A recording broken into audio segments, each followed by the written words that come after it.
Good morning and welcome to another episode of the Peninsula Business Buzz. And we are excited to have a great guest here today, as all of our guests are great, but Bob Crum, who is with the Hampton Roads Transportation Planning Organization. So in a moment, we'll hear from him and all the exciting things that he's doing in our local 757. My name is Shelley Smith, co-hosting with our illustrious leader. I forgot to say illustrious leader yesterday, Mr. McKenna. Yeah. So what's up? So Mr. McKenna, over to you. Hi, I'm Bob McCann. I'm the president and CEO of the Virginia Peninsula Chamber of Commerce. I've been in this job for 2 years now, almost 2 years on March 1st.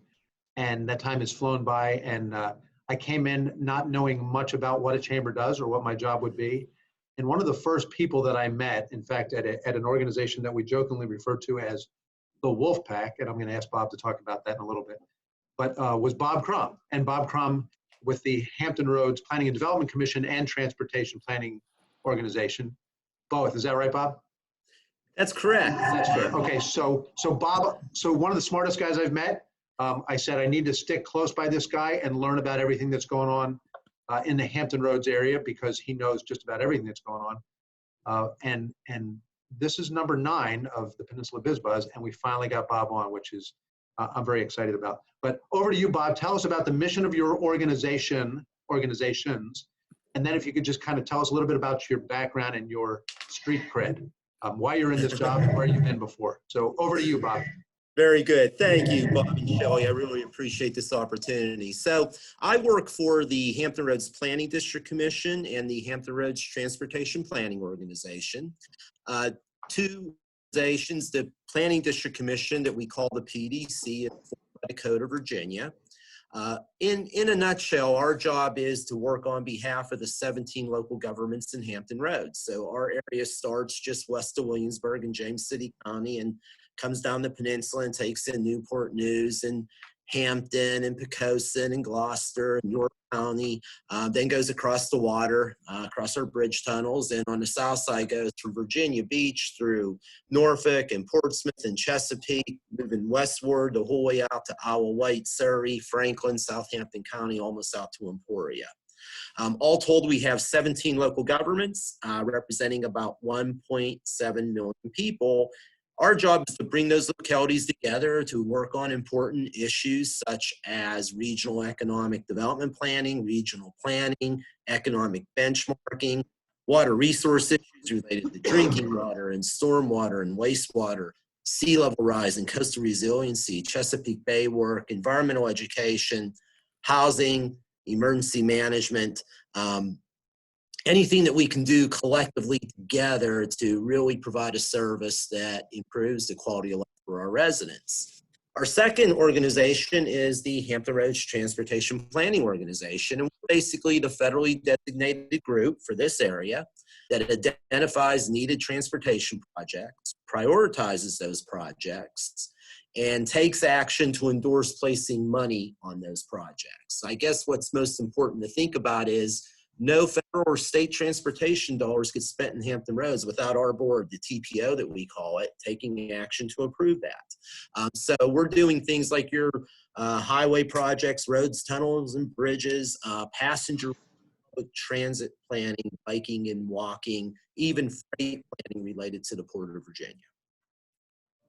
So we led in by saying, I think maybe before we actually kicked off by saying, we're going to do this for 20 minutes. And then I listened to that, what you just said, all your responsibilities. And I think that 20 minutes won't do it justice. We need about 60 minutes, and that would still be scratching the surface.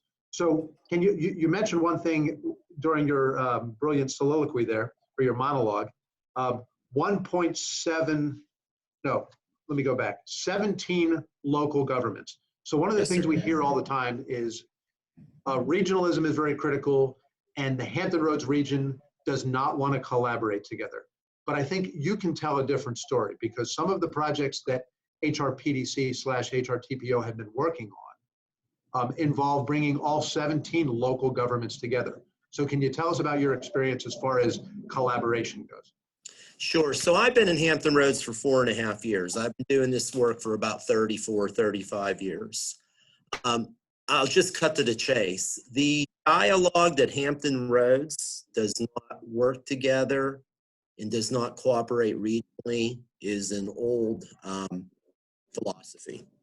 It does not reflect the modern approach that our localities are taking today that I've seen in 4.5 years. And let me give you one example, if I may, Bob, just to run into these initiatives. In Hampton Roads right now, we have over $5 billion of interstate highway transportation projects under construction. Those include the I-64 Peninsula. You're driving the first 2 phases. I see the traffic moving behind you, Bob, so that's good. Yep, yep. 2 phases are open. We have the 3rd phase, the 3rd segment under construction. It's going to take us the whole way to west of Williamsburg. On the south side, we have the 264-64 interchange under construction. We have the high-rise bridge and the entire 64 south side under construction. And we are about to break ground on the Hampton Roads Bridge Tunnel, the largest project in the history of Virginia. What if I told you that there are 0 federal dollars in those projects, and 92% of the funds in those projects are the result of 17 governments coming together, self-taxing themselves with an extra gas tax and sales and use tax, and using that money to fund one of the largest construction programs of any metropolitan region in the country. That's the type of regional alignment and cooperation that I've been seeing. Over to you, Shelley. My question is, what are some of the tactics how you've been able to make that happen, and obviously happen on a very large scale successfully? What are some, tips or thoughts, or maybe some secrets of how did you make that happen, or be a part of it? Obviously, it's everybody making it happen. Yeah, I think your last statement's really the point, Shelley. This isn't something that I do or Kendall does or any one of us do singularly, right? How we've been able to get to this point, when we're at our best, the TPO and the PDC, we set the table for regional conversation. We bring our leaders together. We bring our community partners together. We engage the community in those conversations. So if you come to one of our board meetings, whether it's the PDC or the TPO, you're going to see 47, 49 elected leaders sitting around the table. And what we're doing is we are sharing background information with them on important regional topics. In the case of transportation, the TPO deliberated in very much detail to not only identify the needed projects, but to say these are the projects that are ready to go in this sequence, and came together, studied the data, understood the need, based their decisions on sound information.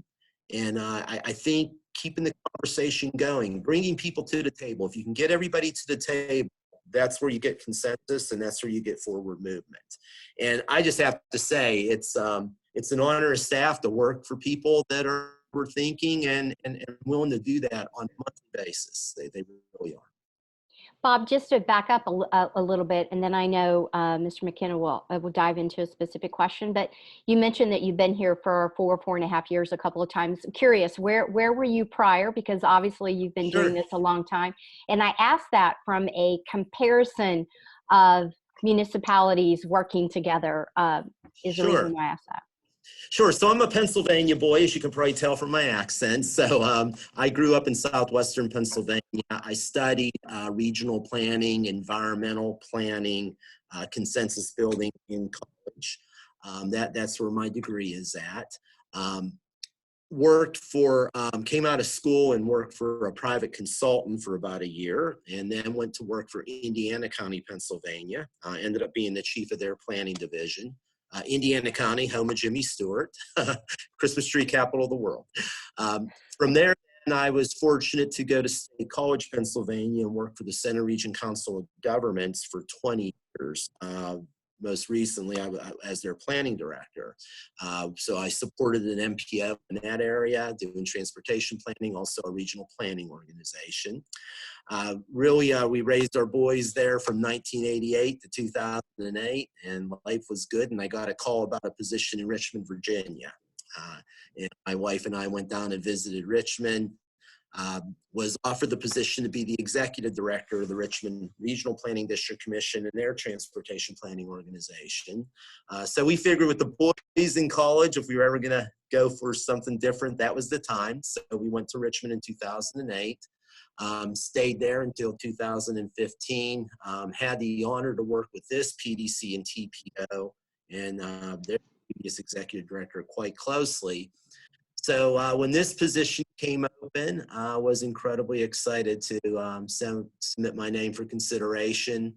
And my goodness, now I live in an incredible community with incredible assets, a military presence, a presence at the port where the bay and the ocean come together, all of our coastal rivers and our history, and just it's just a wonderful, wonderful place. So really, really pleased to be here in Hampton Roads. 757. There you go. There you go. I knew you would get that in there. Well, Bob McKenna, let me pitch it back over to you to ask. We have a litany of topics that we could go into, but where would you like to start? So, Bob, I think it's probably no secret to anybody that the Hampton Roads area for several years now has been lagging economically as compared to similar metropolitan statistical areas. But I think we're on the brink of a boom, and your organization and you personally are engaged in a lot of different initiatives that give us optimism for the future and for this coming boom. Could you talk about some of those? You already mentioned the highway projects. Could you kind of link the highway projects to things that are going on economically, like the port, for instance, but also talk about the regional broadband initiative and things like that? Absolutely. So I think that one of the things that we're really trying to do is change the conversation in Hampton Roads, and let's pivot to the positive and tell our positive message. So when we think about, you're exactly right, we have not come out of the recession as quickly as other areas have, but I believe that we are building a foundation upon which to base economic growth in our community. So I think that story starts with over $5 billion of regional interstate highway transportation improvements. From there, I think the story goes to incredible investments by the state and federal government in the Port of Virginia to make it perhaps the most powerful port on the East Coast, hosted here in our region. From there, we have had subsea cables land in Virginia Beach that have come ashore, one from South America, the other from Spain. These are incredibly fast fiber broadband service that are here in Hampton Roads. And we have a regional broadband initiative underway to connect to these cables and spread this ultra-fast fiber network around the Hampton Roads region. Our region's positioned for offshore wind, and our PDC, we were proud, about 16 months ago, was one of the first to stand up and unanimously support the offshore wind potential for job creation. Our goal, we want to become the hub of the supply chain on the East Coast for offshore wind. We're incredibly well positioned to do that. We line that up with some things we're doing around economic development sites inventory to identify where our job creation sites are at, to understand the additional improvements needed to make them shovel ready, certain they're positioned around all these infrastructure improvements, whether it's transportation or fiber, to really capitalize from the job creation potential. And then a project, Bob, that we both collaborated on together, the Peninsula and the PDC. We were really proud to be the applicant and the sponsor for the Virginia proposal that formed the Eastern Virginia Regional Industrial Facilities Act, the EV-RIFA, which sets up an incredible mechanism for revenue sharing in our region. So, you know, if you think about those things, $5 billion of transportation investment in the powerhouse that is the Port of Virginia, offshore wind, subsea cables, ultra-fast service, and an interconnected fiber network, a community collaborating as a region to get their economic development sites shovel ready, and then you drape over our marketing and messaging for the 757. I dare say, and then consider that we are home to the largest naval base in the world and home to the second highest number of military personnel of any metropolitan region in the country. Combine that with our incredible quality of life and historical attributes that we have as an entire region.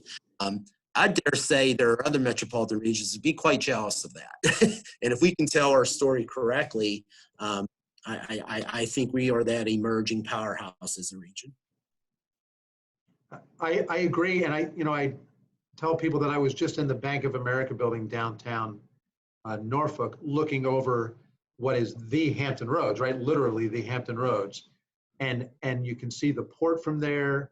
And if you use your imagination well, you can see Newport News shipbuilding, Yes. and you see this amazing area. And I think to myself, because I'm a Navy guy, so I think, what does San Diego have that we don't have here? And the answer is high taxes. They have higher taxes than we do, right? And their property values are through the roof, so you can't afford to buy a house there. So we actually are in position to be at least the East Coast San Diego, but even better than that. And I think all these projects that you're working on and that many others in the area are working on are going to make that happen. But you went back to and you said, we have to tell our story. And that's what the 757 brand and the Envision 2020 regional branding initiative is trying to do. So we all have to speak positively, optimistically, and with confidence about the great assets that we have here. So, Shelley, you got a question? I don't have a question. It was more so a confirming comment that, for people that are listening and are watching this on replay, that the need to tell the story to your employees as to why they are living in one of the best areas is just vitally important to everybody really understanding what's going on around them, and just the excitement that is happening here locally that I just don't think the masses are aware of. And I was just sitting here thinking about what the individual businesses can do to do a better job of letting their employees know, and therefore their families and their households know, that will attract and retain the talent that we already have here and bring in new talent. So that was actually what was going through my mind as the two of you were listing the litany of excitement that's happening here. The essence of the story that needs to be told and needs to be built on, because people just are not aware of everything that you're doing that is so good. So that's what I was thinking. No question. Awesome. Okay, so before we wrap up, I alluded earlier to the Wolf Pack, Bob, and that's the first place I mentioned. And the Wolf Pack, every time I go to those meetings, I just kind of marvel that, like, why am I in the room with all these smart, influential people? And I'm there, I think, because I need to learn. And I learn every time you all open your mouth and you talk about the important issues that are going on in Hampton Roads. But let me just run down real quickly who's on it. Reinvent Hampton Roads, HR Chamber, HRPDC, Bob, HR TAC, Kevin Page, Harumpha with Admiral Quigley, Virginia Shipbuilding Repair Association, Hampton Roads Workforce Council, Sean Avery, Hampton Roads Transit, and Heretta. So we had Doug Smith earlier on one of these programs. And I said, after that trip that we went to Raleigh-Durham, and Bob, you were on that trip also, the regional interregional visit. Doug and I met there and we were talking there, and I said, it seems to be that the reason Raleigh-Durham is so successful is because economic development was the center of everything they were trying to do. And they were all very collaborative and intentional in their efforts to develop economically. So I think Doug, even though there's a lot of smart people in that room, Doug should be kind of the center of that organization, and we should all revolve around him and support his efforts to grow economically here. Do you agree with that, or do you have a different take on that? No, I think you're absolutely correct. I think that one thing I will say is that in addition to the culture we have here in Hampton Roads is not only our elected leaders working together, but just as you point out, when I got to town, we decided that it was important to bring together these different regional organizations. There's 10 or 11 of them, and bring them together. And HRT is now engaged in our regional meetings as well. And the alignment among all of our regional organizations, business community, shipbuilders, government, economic development, military, transit, I think there's a lot of power in that. So I'm with you, Bob. I learned an awful lot from those meetings, and I think they allow us to align our work efforts. Workforce is another. key partner in that regional roundtable. I think by keeping that alignment, that's really an important group as we align and move forward on regional progress and activity. Thank you very much. And so the next meeting is in February. We're hosting it here at the Peninsula Chamber, and spread the word. We're having filet mignon and lobster. Oh, no. maybe Bill Crow will come this time. So we have to lure him in. He's too busy up in the E-ring in the Pentagon. All right. Anything else, Shelley? No, I was going to say Bob Crum. I have to do Beansers, the two Bobs. Is there anything that you wanted to tell us that we didn't ask you, or that we should have asked you, that you want to let us know about, or the viewers to know about? So much to talk about. We could talk about a lot of things, whether it's the work we do around freight planning, or the work we're doing to improve passenger rail service to the community, or even our regional legislative affairs, issues they're dealing with sea level rise and resiliency. But I would ask this, Shelley, if residents take a look at this podcast and you're intrigued by what you're hearing, please think about visiting our websites. The HRPDC and HRTPO both have websites. Kendall Miller, who's here with me, manages our social media. Take a look at the websites, maybe check out our social media pages. Really invite people to become engaged in the important community conversations. This is an exciting time for Hampton Roads, and I'm just struck by, Bob McKenna mentioned our interregional visits. One of the things, and when I was in Richmond, I was fortunate to go on those as well. But when you go to Raleigh-Durham, and you go to Austin, Texas, you go to Boston, you go to Nashville, there's consistent storytelling, and it's one of excitement as those communities collectively market and promote their regions together. I think that's our opportunity for the 757, right? Let's let the world know who we are. Let's let them know we're open for business. Let's let them know this is a great place to live. I'm just really excited about the 757's future, and we just want to welcome our residents in to become included as part of these conversations. Love it. Love it. Definitely the we can atmosphere is becoming highly contagious in a positive way, a positive contagion with the 757. So I love it. Love the energy behind it. So Bob McKenna, final notes from you, sir. I've got nothing to add. Bob wrapped it up very well. And I'd just like to say that we're very honored to have you on the program today, Bob. And as usual, in your presence, I learned something, and I was taking notes. I didn't see I don't know if you saw me there. I was diligently taking notes when you were writing stuff down, because I need to be able to regurgitate that stuff to tell this. Well, and I'd be remiss if I didn't say what a great partner the Peninsula Chamber's always been with us here. So Bob, thank you to you and your board and your leadership. It really is making a difference. Thank you. Fantastic. Thanks a lot, Bob. And this will be airing probably in a couple of weeks, but we'll send you a copy soon. Very good. All right. Thanks everybody for tuning in today for another episode of the Peninsula Biz Buzz. Please like it, share it, comment it, ask us questions, suggest people to be on, because our ears are definitely willing to listen. Until then, have a great day, everybody. Thanks.